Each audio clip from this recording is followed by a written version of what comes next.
Om Ganana Tva Ganapati Hawamahe Kavim Kavinamupamashravastamam Jyeshtarajam Brahmanam Brahmanaspatayana Shinvannotibhisseeda Sadhanam. Om Shanti Shanti Shanti. Harihi Om. Scriptures lay down 5 qualities that every seeker on the spiritual path must have in order to realize the truth of his real nature, in order to realize who he really is beyond the body-mind complex.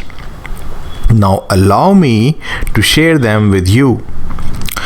First is Vivek, which in English translates to discrimination. Now it's this discrimination only which makes one a spiritual seeker. Isn't that so?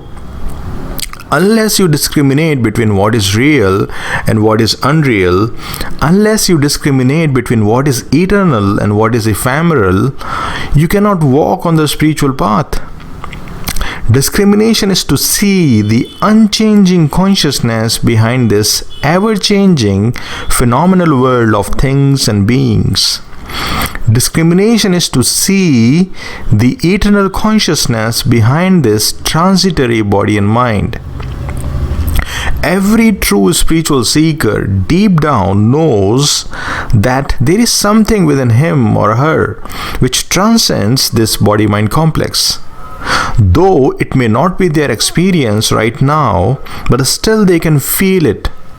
And this is actually the supreme truth, that you are the infinite consciousness behind this little limited body and mind.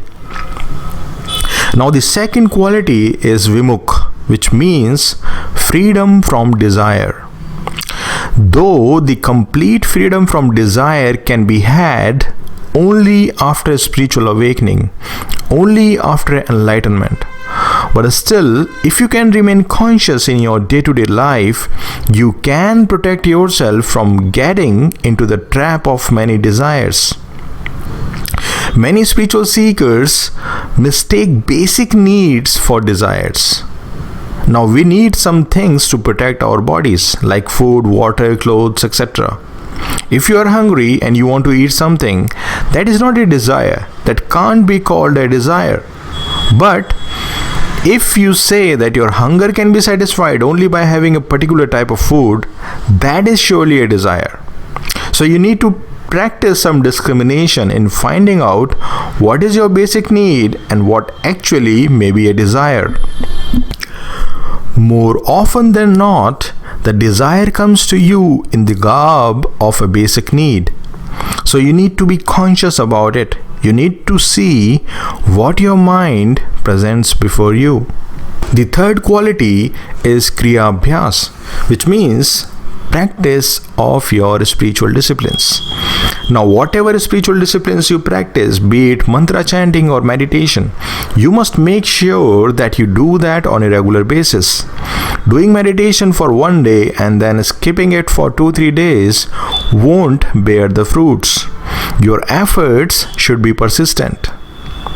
The fourth quality is Kalyan, which means service to fellow beings. You need to be of some service to other beings. Without this quality, you cannot progress on the spiritual path at all.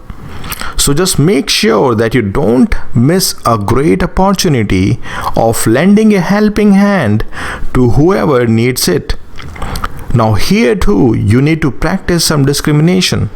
Helping others also requires some amount of discrimination. If some guy comes to you and asks you to lend him $1,000, will you give that to him? No, you need to see who he is and why he needs it.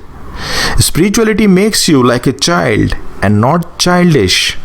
There is a big difference between them, and you need to know that. Now the fifth quality is Anavasad, which means cheerfulness. Without cheerfulness, you cannot progress on the spiritual path. It's as simple as that. If you are cheerful, you grow on the spiritual path by leaps and bounds.